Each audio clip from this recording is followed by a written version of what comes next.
Support for your public radio station comes from our members and from the Highlands at Pittsford, an independent and assisted living community affiliated with the University of Rochester, offering cottage and apartment homes, daily life enrichment activities, and care assistance as needed. More at highlandsatpittsford.org. From WXXI News, this is Connections. I'm Evan Dawson. Our connection this hour was made with the longest State of the Union address ever delivered by an American president. President Trump spoke for nearly 2 hours last night, offering only about a minute on the subject of possible war with Iran, while spending a lot more time on issues like immigration, the economy, and protecting elections. We wanted to sit down and digest this State of the Union this hour. And we've got guests from a range of political ideologies. We do hope to have Republicans on the program tomorrow. First, let me welcome Dr. Lauren Hall back to the program. Lauren is a professor of political science and associate dean at RIT. She's an author. She is of a number of things, books, and the Radical Moderate's Guide to Life Substack, which we talk about quite often here. Dr. Hall, welcome back to the program. Thanks for having me, Evan. And Nayeliz Santiago is the president of Monroe County Young Democrats. Welcome to you. Thanks for being here. Glad to be back. And just to be clear, in case listeners like to figure out, do you have two Democrats on the show today? Dr. Hall, I knew more in the libertarian-leaning sort of side for years, and I don't know what camp do you want to put yourself in today? I formally identify as politically homeless. Politically homeless, okay. Or a radical moderate, as you write on your Substack. Yes. Okay, so Nayeliz, what stood out most to you in that State of the Union last night? Did you get through the whole thing? Did you watch it? I did. It was hard to get through the whole thing. Something that stood out to me, two things really stood out, was he really missed the mark on addressing the affordability crisis. To boast about the economy in this way when people are not feeling any type of relief. Rent's too high, utility bills are too high, groceries are expensive. And so to say that this is a golden age and people are still living paycheck to paycheck and still struggling to make ends meet. He said basically he conquered the affordability issue. Yeah, and it's so far from the truth. And so I think he needs to be brought back to reality. And then the second thing was he did a lot of rage baiting with Democrats. It was very, very evident throughout his speech. And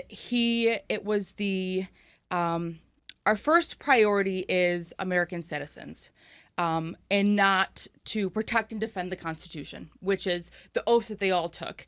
But also, if that's your first priority and you've already killed 2 American citizens this year at the hands of ICE, you're already failing. And so take a look at your tactics, your priorities, and let's get them straight.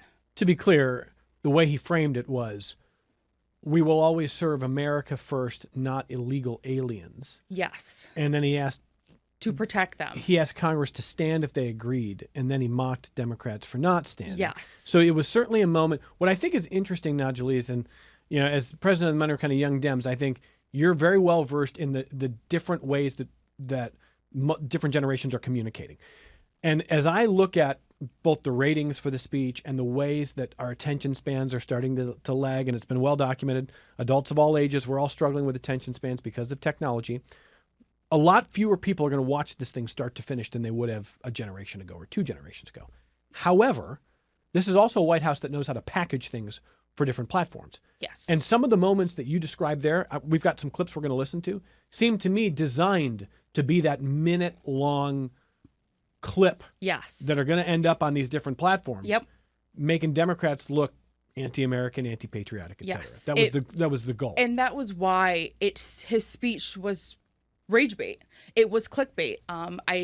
That is a way that Republicans message a lot, is by making those clippable moments and built into speeches for that exact reason. Like you said, it is clickbait, and so that they can frame it the way that they want to without context, like the Trump administration loves to do. They love to leave out the context of things, and so that's why they frame their speeches the way that they do.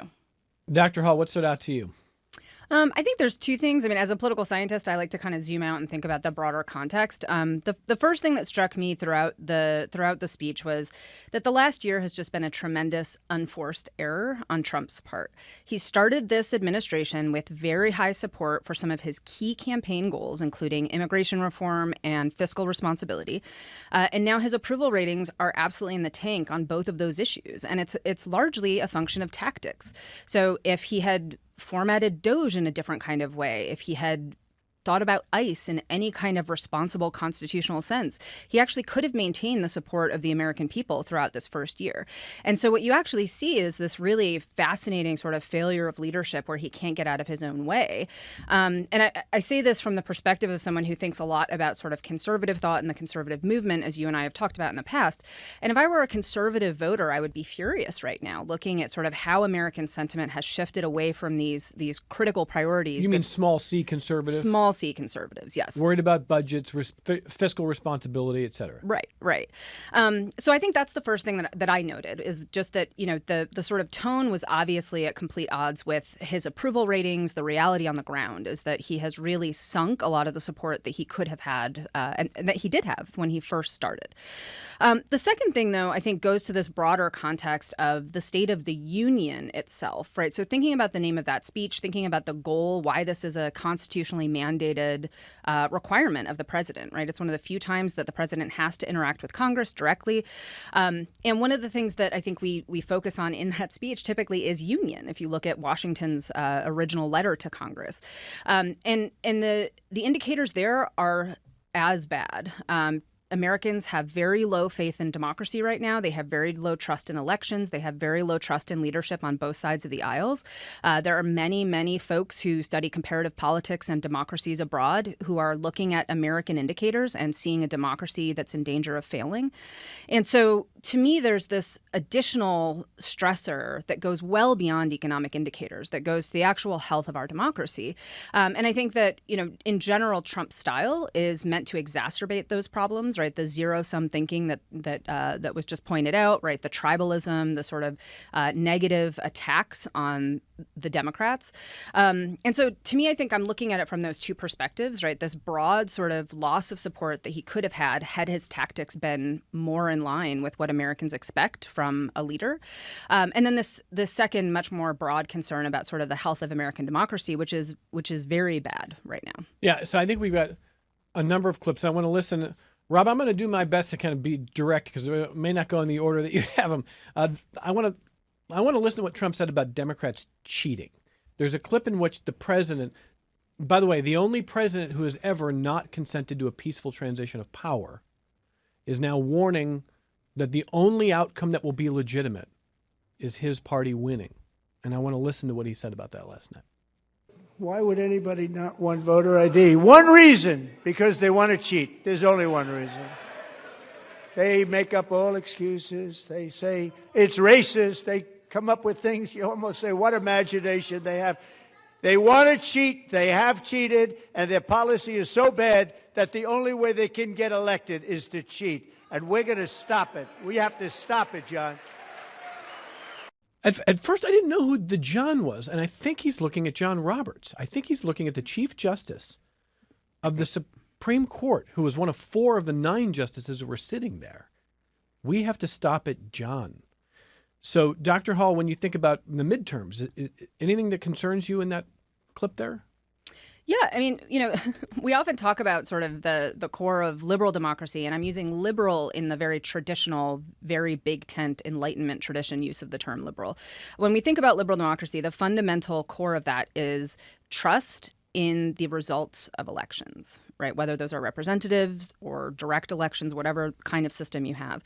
And I was talking to political scientist Lee Drutman the other day, and one of the things that he mentioned was, we actually have, so in addition to having elected officials actively undermining trust in our electoral system, we also have a system itself that's set up to create this kind of distrust via gerrymandering and the kind of closed primary system that we have, which means that by the time candidates get to elections, they've been sort of brought in by a very, very tiny proportion of the American population, by the most extreme sides of both political parties. And so I think that there's, I'm obviously very worried. I think the midterms will be a deep test of our democratic resolve. I am hopeful on a couple counts. One thing that I'm hopeful of is that we do have decentralized elections. The states are in charge of the elections, and it's very, very hard in our system for a president to take control over elections. So that decentralization is a feature in this case, and not a bug. But I think there's a lot of reasons to be concerned. The other piece of hope that I have, and we can talk about this a little bit more later, is that I think there are fractures in his base, and we can talk a little bit more about that. But I think ahead of the midterms, there's going to be a lot of GOP members who are looking, and wannabe GOP members, who are looking at this administration and thinking, maybe this guy is not the ticket that we thought he was. Nayeliz, when you hear that clip about Democrats cheating, are you concerned about the midterms? For me, it really, as she said, he is sowing distrust already into the 2026 midterms, and that is a problem. To come from the White House and to also know that there are other federal officials who are carrying his water on this issue is so irresponsible as elected officials, and the fact that he is trying to overstep his power as president and the federal power. Elections belong to the states. They get to rule how those are rolled out, and he needs to stay in his lane. And the reason why, if he is looking and referring to Chief Roberts, that's a problem. You're hoping that they're going to do your bidding for you after they just ruled down his tariffs. So my hope is that we can continue to combat his stolen election, cheating allegations, and people will really have faith in their local election systems and our state board of elections. New York has, and even Monroe County has, an incredible board of elections, and so continue to have faith in them, continue to uplift the work that they do, and the way that they keep our elections protected is important. One thing that I think Trump has always done well is his political instincts on how to figure out where the wedges are, figure out where the vulnerabilities are. He's got good instincts with that. Not always, but often he does. And last night you heard it, and I've got another clip I want to play because you heard in that clip about the Democrats cheating, the president talking about voter ID. Now, if you look at Gallup and Pew polling in the last year and a half on this, it's 83 and 84% of Americans. It's one of the few issues where it's almost, Trump last night said it was 89%, but the numbers I have are 84 and 83. Regardless, it is a huge number of Americans. If you ask them, should we require voter ID? The vast majority of Americans say yes. Republicans, Democrats, Independents. And Trump not only knows that, but he had a little fun with juxtaposing that with something last night. I want to listen to what he said about voter ID. Should be an easy one, and by the way, it's polling at 89%, including Democrats, 89%.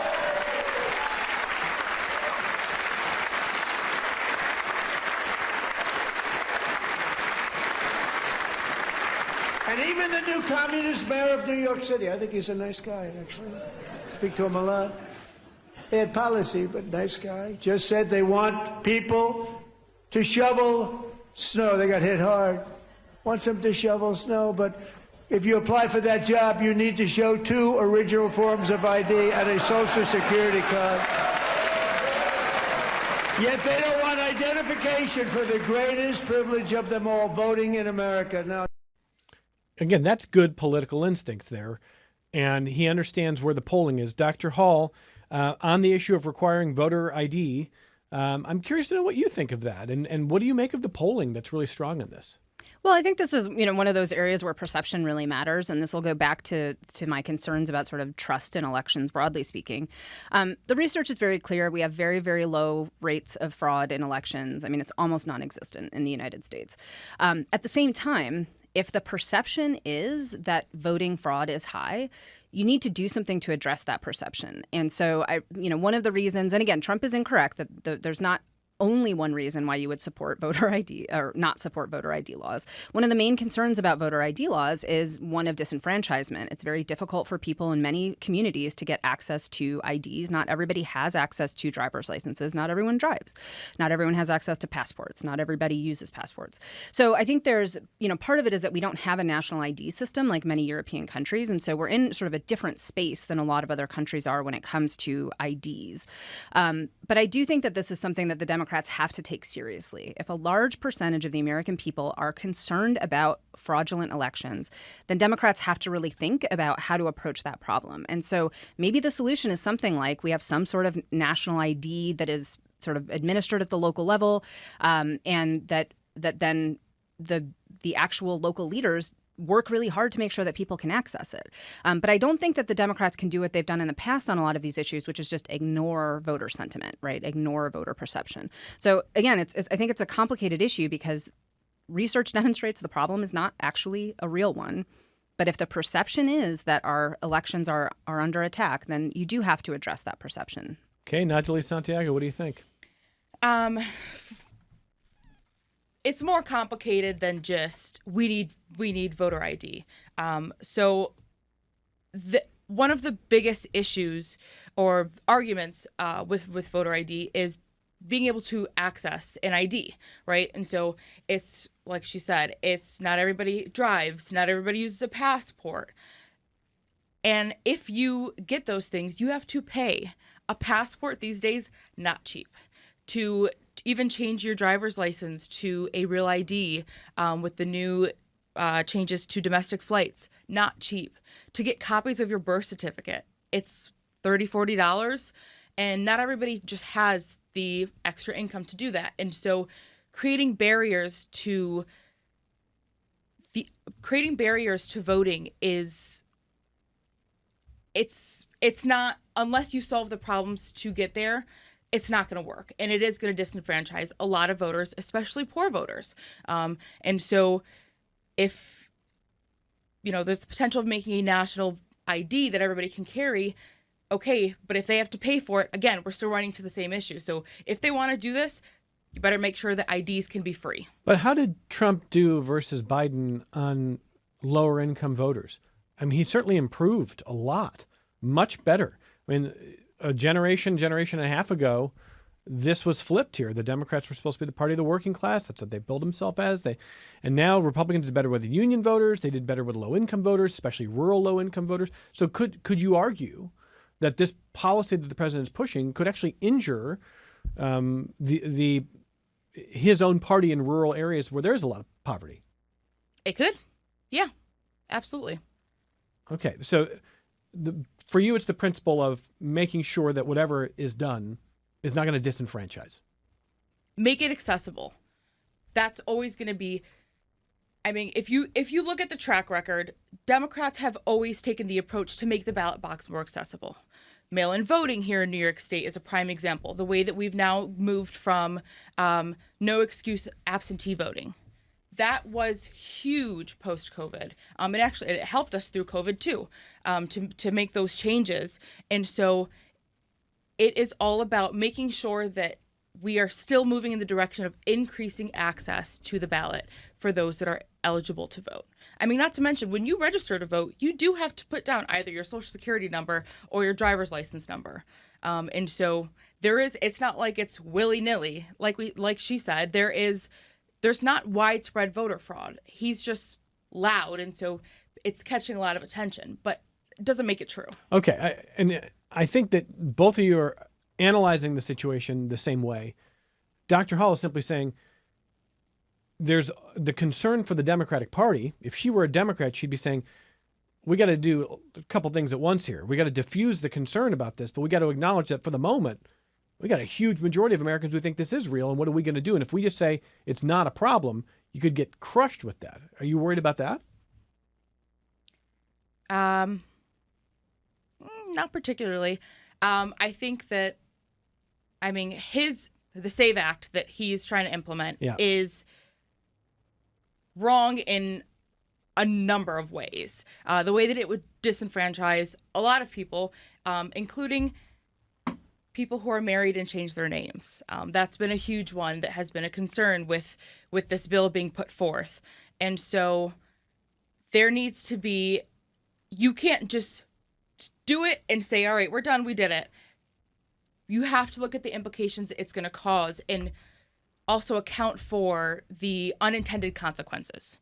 And so making sure that things are kept up to date. It's going to be easy to change your name on your form of ID that you're going to submit if you get married, because also if you change it on your voter registration, they've got to match. Otherwise, you can't go and vote. And so the way that this would be implemented needs to be fully thought out, more than they have thought. Okay. Lauren, anything you want to add there? Yeah, I mean, I'll just add, too, that, the idea of having sort of a national ID or requiring ID for votes for a long time was sort of anathema to small c conservatives who view required IDs as a form of government tracking, right? I mean, it makes it easy for the government to know where you are. It makes it easy for the government to be able to sort of track your location, track the kinds of changes that we were just talking about. And the other piece of this that I just want to emphasize is, to your point, it's not just about money, right? It's also about time. I had to change my driver's license when I got married. I had to find my original birth certificate because for whatever reason I didn't have it. It was in Tennessee. Shelby County in Tennessee required that I send a money order, right? There was nothing easy about this. Like, it wasn't available online. It took hours. And fortunately, I'm in a salaried position, which means that I can sort of do some of this from my desk. But if you're working multiple jobs, right, it is going to hit low-income people harder. But I think it's again one of these ironies of the sort of fear that Republicans have of various kinds of enfranchisement, and we see this with gerrymandering, we see this with voter ID, actually go against a lot of the principles that they've held for decades. So it is odd to me, right, again, to think about sort of how that's switching. I would just offer that in the last decade or so, the American conservative movement, not individuals who would say I'm a small c conservative, but conservatives in general are much more authoritarian. Yes. And so this does line up with what we've seen, Yes. the modern version of what it means to be a conservative in this country. Yes, authoritarian, centralized, right, national. There's been just a really much more support for executive power, right? You and I have talked about a lot of this. But yeah, so there's been a huge shift in the conservative movement broadly. So our guests also briefly mentioned tariffs and what the Supreme Court recently did. 4 of the 9 justices were there, and the president was sort of staring right through them when he was going off on tariffs. But then he made a claim that is just impossible to understand. I would love to, maybe tomorrow we can do this. I would love to sit down with Trump voters and say, you really think tariffs are going to replace the income tax? No more taxes, just tariffs. Let's listen to what the president said about tariffs. Not be necessary. It's already time tested and approved. And as time goes by, I believe the tariffs paid for by foreign countries will, like in the past, substantially replace the modern-day system of income tax, taking a great financial burden off the people that I love. They're not paid by foreign countries, number one. And I think by now the president knows that. I think Howard Lutnick knows that, despite what they say. But then I want you to think about the 2 different goals that the president describes. He says tariffs are going to bring a manufacturing revolution back to the United States. They're going to force manufacturing back on shore. And they will forever replace the income tax. If one thing happens, the manufacturing revolution, that means we're not going to be collecting tariffs anymore, but he's promising a future with no income tax anyway. It's just baloney. And I don't understand why we're actually this far along and pretending that those things are achievable. But Dr. Hall, politics is interesting theater. Am I missing something there? No, this is one of the areas that I think we're going to see increasing fracturing of Trump's base. There's an enormous amount of evidence from economics, including conservative economists, demonstrating that tariffs are ultimately taxes on consumers, on American consumers. So what we're saying is that we're going to increase tariffs in order to somehow revolutionize manufacturing, right? But we're actually pushing all of these costs onto American consumers while somehow bringing prices down. That's literally not how economics works. And so but there's lots and lots of smart conservative economists out there, and they know this as well as I do. And so I think, again, there's been a lot of pushback against his tariffs internally. And I think a lot of people actually saw the Supreme Court decision as a gift. Right? He could have just backed off. He could have said, well, the Supreme Court made this decision. I wanted tariffs for the American people, but it looks like I'm not allowed to do that. Instead, he's doubling down. And so I think leading up to the midterms, you're going to see this issue become increasingly divisive among the GOP because they understand how economics works, right? These are not dumb people. I think part of what it appeals to in the base are folks who don't really understand how tariffs operate, right? It's easy for people to hear, yes, the foreign country is paying those taxes, but they're not. And it really appeals to this kind of nativism that's part of his overall populist agenda, right? Focusing on America first. I'm going to prioritize American workers.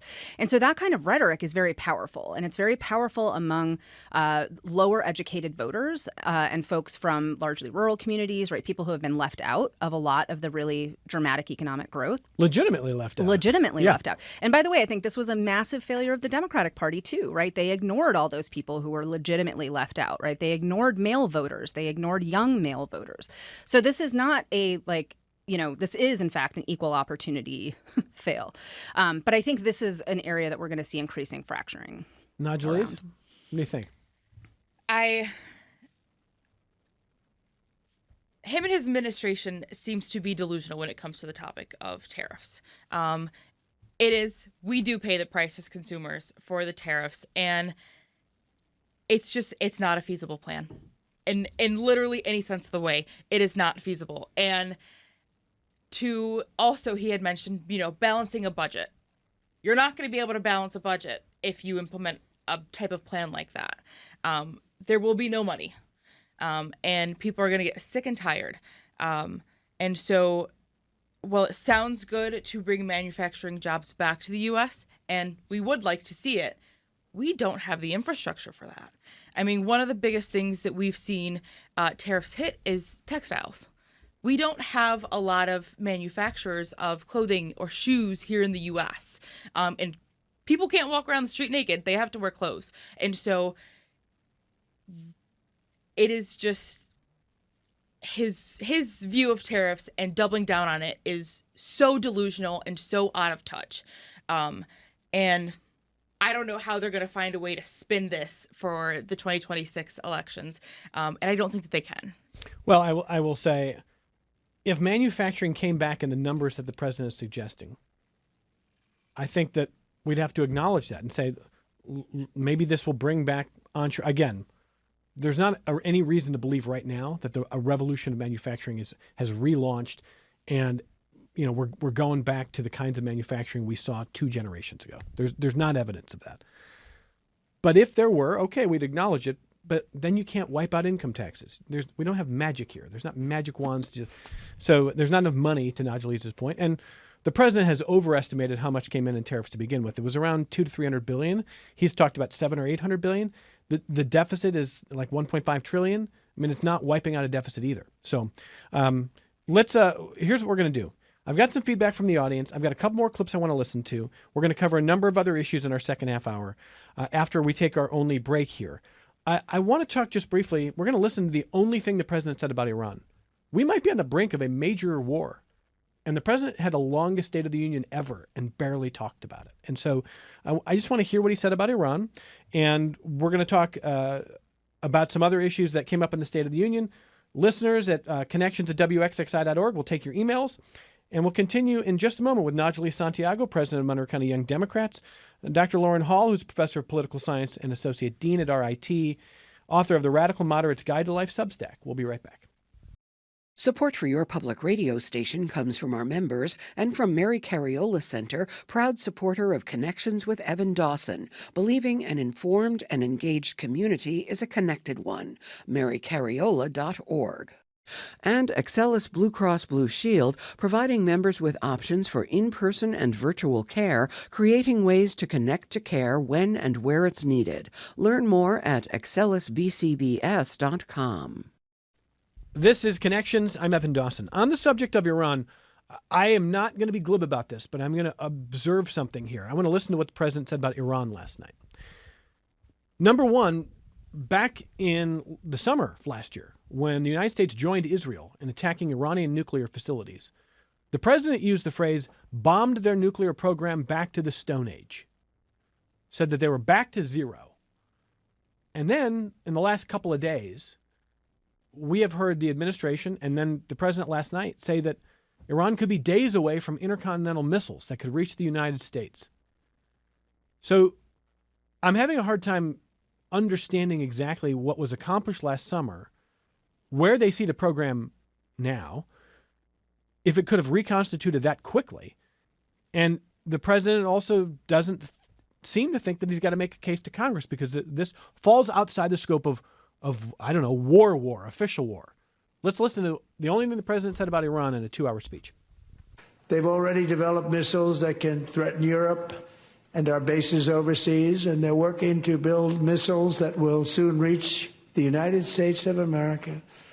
After Midnight Hammer, they were warned to make no future attempts to rebuild their weapons program, and in particular, nuclear weapons. Yet they continue, starting it all over. We wiped it out, and they want to start all over again, and are at this moment again pursuing their sinister ambitions. We are in negotiations with them. They want to make a deal, but we haven't heard those secret words. We will never have a nuclear weapon.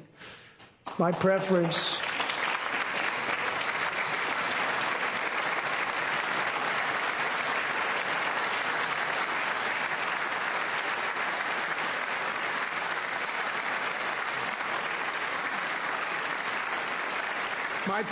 is to solve this problem through diplomacy.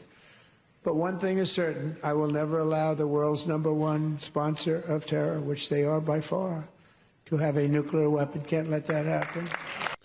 All right, so that's what the president said about Iran. Again, I think this is a little bit like Venezuela in that I don't think a lot of people dispute the idea that the leadership of Iran, big problem. However, a major war in the Middle East appears to be on the offing here. And Nayeliz, what did you hear there? It was concerning they had one message that they blew them back into the Stone Age. Now they're days away. And also the not so thinly veiled threat of you won't have it. And so during a time like this, to put us into a war is scary. And definitely raised a lot of concerns, and how this is going to go down. You know, he says he wants to solve this by diplomacy. Not all of his efforts have been successful. And so there's a lot of fear here. Nobody wants to go into a war right now. Dr. Hall? Yeah, I mean, again, just to go back to this idea that I think we're going to see increasing fragmentation in the GOP base, Trump has to walk a really tight line between the sort of hawks, the traditional hawks in the GOP base, and the isolationism of his voter base. And he ran on an America First platform, right? His goal was to stay out of foreign affairs, right? We saw that he was not going to do that with Venezuela, and now we're seeing that he's not going to do that with Iran. And look, there are actually very good reasons to. I mean, Iran just slaughtered 30,000 of its own people over the course of a couple days, right? There's deep humanitarian violations happening in that country. Yeah. And so it's not to say that there should not be any kind of intervention. I don't know. I mean, certainly I don't think military intervention at this point, and certainly not on the style that Trump will likely move forward is what we're looking for. But I think this is, again, one of these problems that he's going to have to confront over and over again in his presidency, which is that the base that elected him is very different from the kind of party support that he needs to move forward. And I don't know how he's going to walk that line. Now, we saw actually after Venezuela that, I mean, there was increasing support for that mission after the fact among his base, in part because it was largely successful and it was limited. So if he somehow pulls off a kind of limited strike against Iran that does not commit U.S. troops on the ground, he'll come out of this a victor. I don't know if he's capable of doing that. And I don't know if, again, the ripple effects in that region, I think, are very, very serious. It's a different situation than it is in Venezuela. Yeah, and I just want to push a little bit on your point on Venezuela. I take the point about the optics. The optics being no Americans were hurt in that raid. Maduro's gone. Maduro is obviously one of the terrible actors internationally. There's no question about that. This is a country of wonderful people who've been oppressed. And so in the short term, it's easy to be like, hey, but Delcy Rodriguez is in charge, who was one of Maduro's chief operators, still in charge. A lot of the regime, military, still in charge. Venezuelans still are afraid to text each other what they really think of the ruling regime today. They don't feel more free. And Trump is talking about convening oil executives to talk about how to divide the oil when people are wondering, do we get like elections? I mean, what do we... So taking out one ruler doesn't always simply lead to democracy. Yay. I mean, and I'm not, again, all this sounds sort of trite or glib, but it should be obvious that Iran is very complicated. And what comes, even if you decapitate, I hate to use it, assassinate the leadership, what fills the vacuum? Totally unclear, right?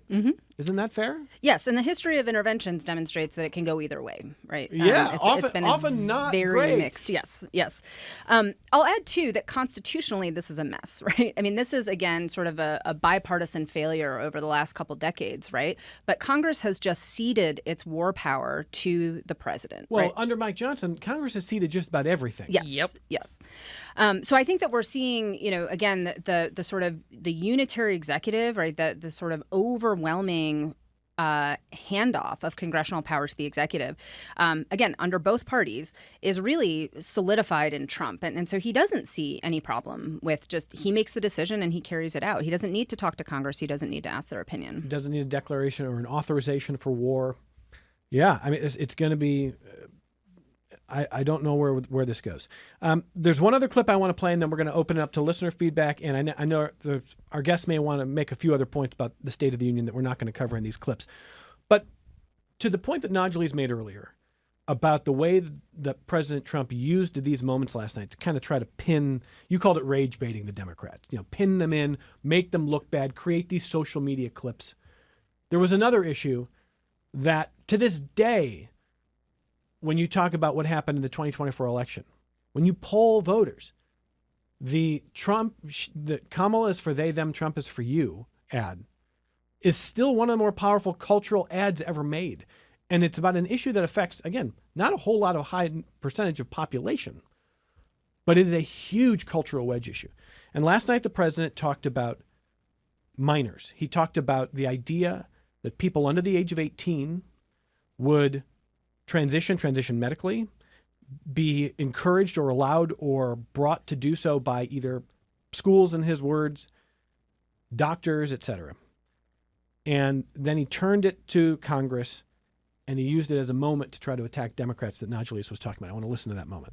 But surely we can all agree no state can be allowed to rip children from their parents' arms and transition them to a new gender against the parents' will. Who would believe that we've been talking about this? We must ban it, and we must ban it immediately.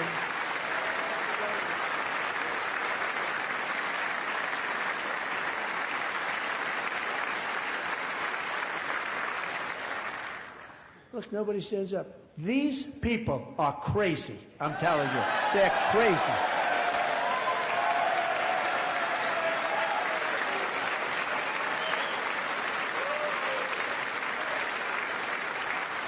Amazing. 7. Boy, oh boy. We're lucky we have a country. With people like this, Democrats are destroying our country, but we've stopped it just in the nick of time, didn't we? So it is clear to see that is a moment that the White House knew it could get, and it's going to be used on social. What's also clear is that the president knows where he stands on this issue in the polling. This is the latest Pew Research on trans rights.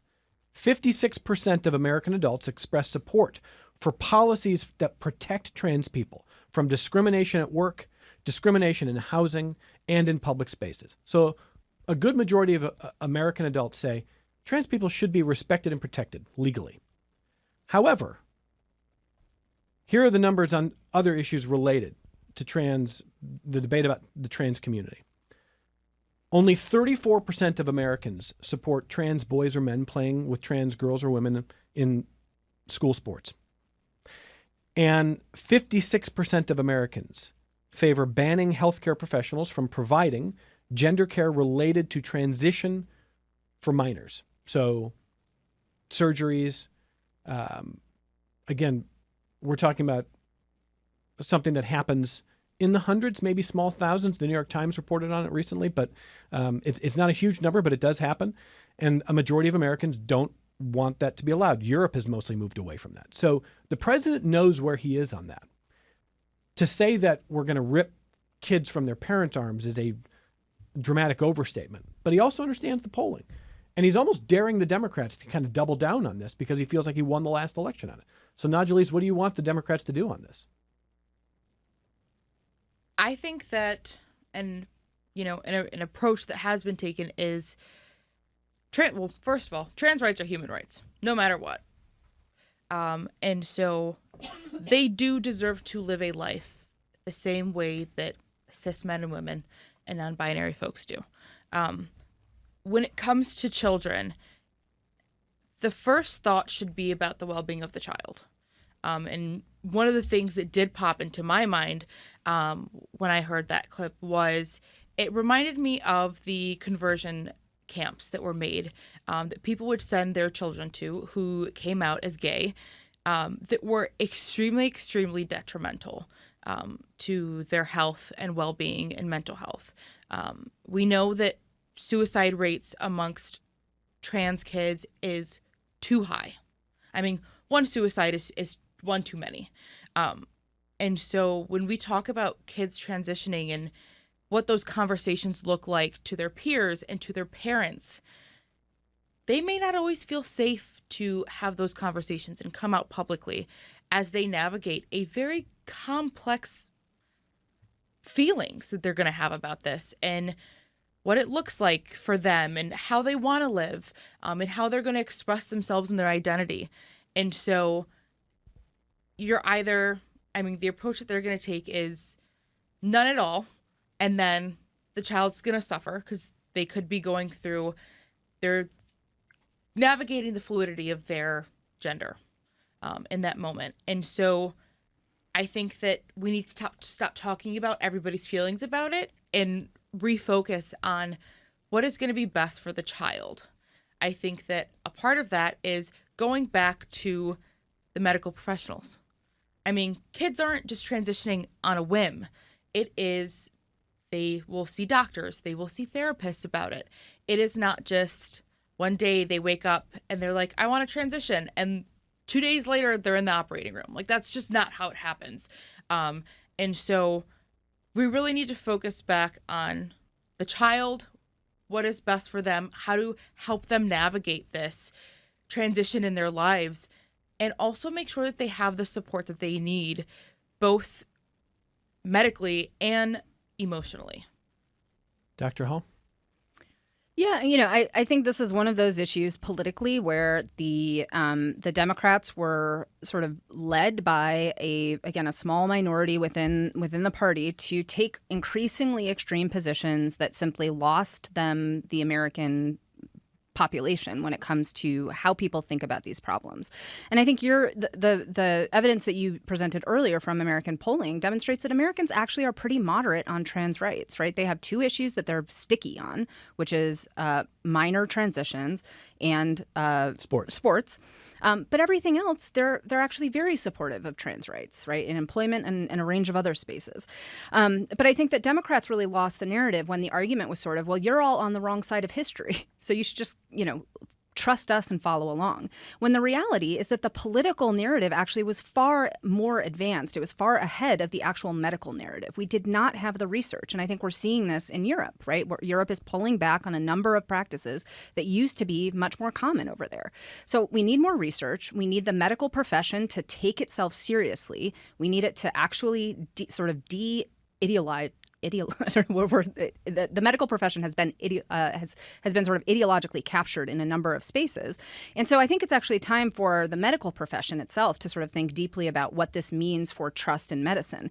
And I'll just mention this too, that this is part of a broader problem within sort of American American polarization, which is that there's extreme distrust among Americans for quote unquote elite institutions, whether that's the media, whether that's universities, whether that's medical research. And we're seeing that distrust manifest in a number of different ways. But not all of that distrust is coming from nowhere. Not all of that is manufactured by the GOP. There are a number of ways in which elite institutions have lost the trust of the American people. And so I think that this is an opportunity for the medical establishment to think deeply about how to think about research, think about, different kinds of modalities. I really love the adversarial collaboration model for research that could be really transformative in medicine. So I'll say this, that I don't want the government ever involved in people's medical decision making. That is a hard line that I draw. But I also think that there's reasons why the American population has been really frustrated with the Democrats' response on this issue. Okay, and briefly to your point about comparing Europe to the United States, we have now seen a couple of major American medical associations in the last couple of months pull back on some of where they were in terms of endorsement of transition surgeries, et cetera. So we are seeing sort of a reevaluation in this country.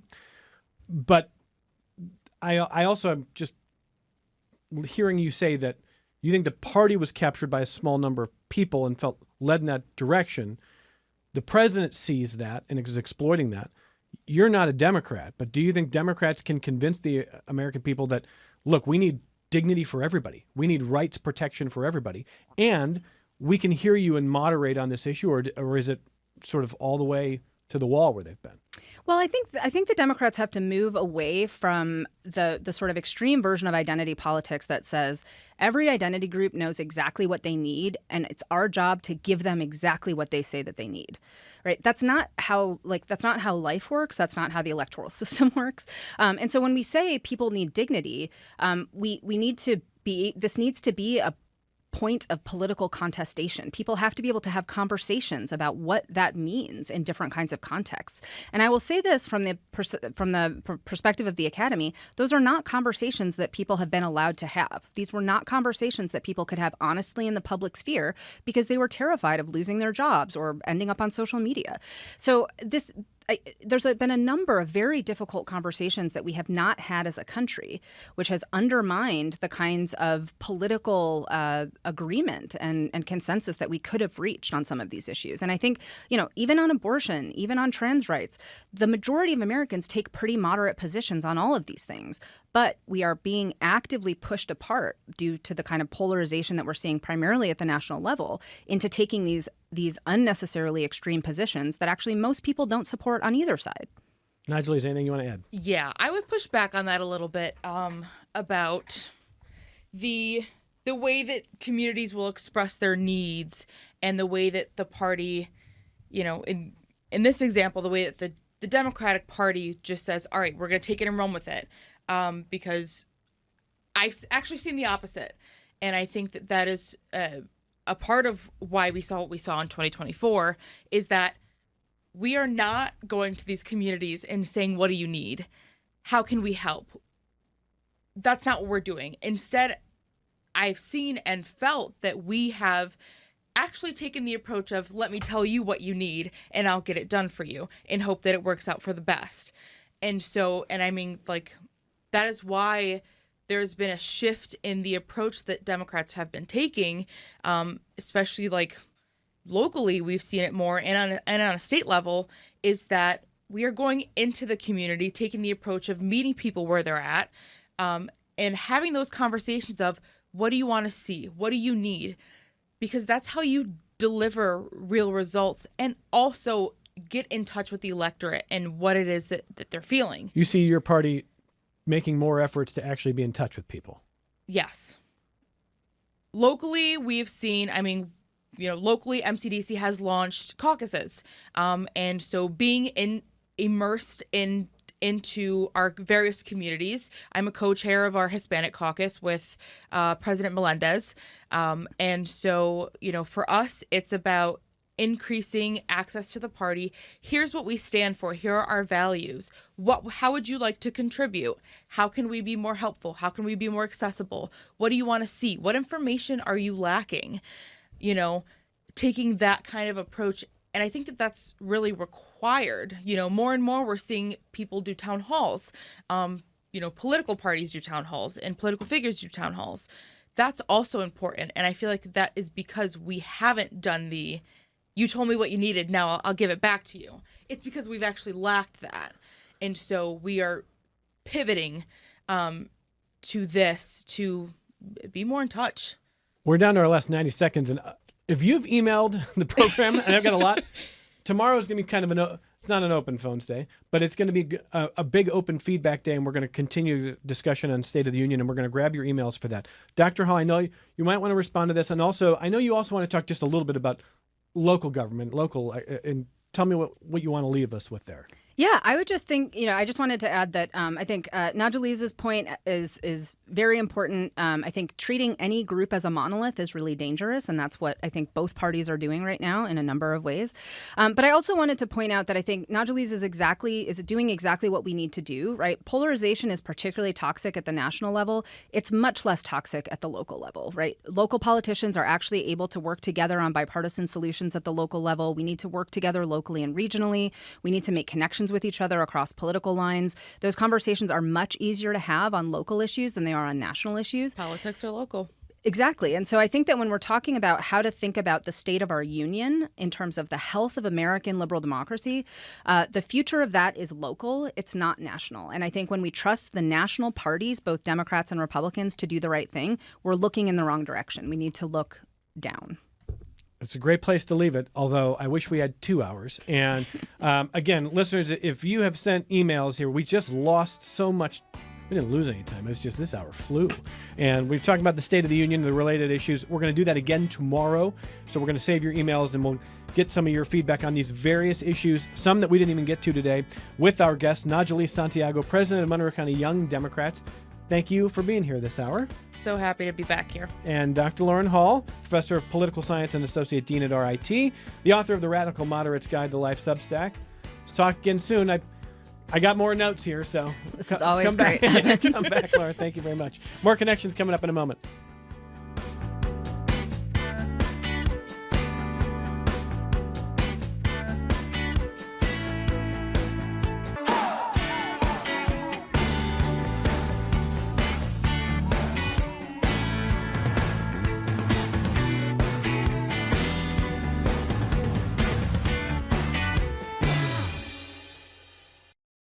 This program is a production of WXXI Public Radio.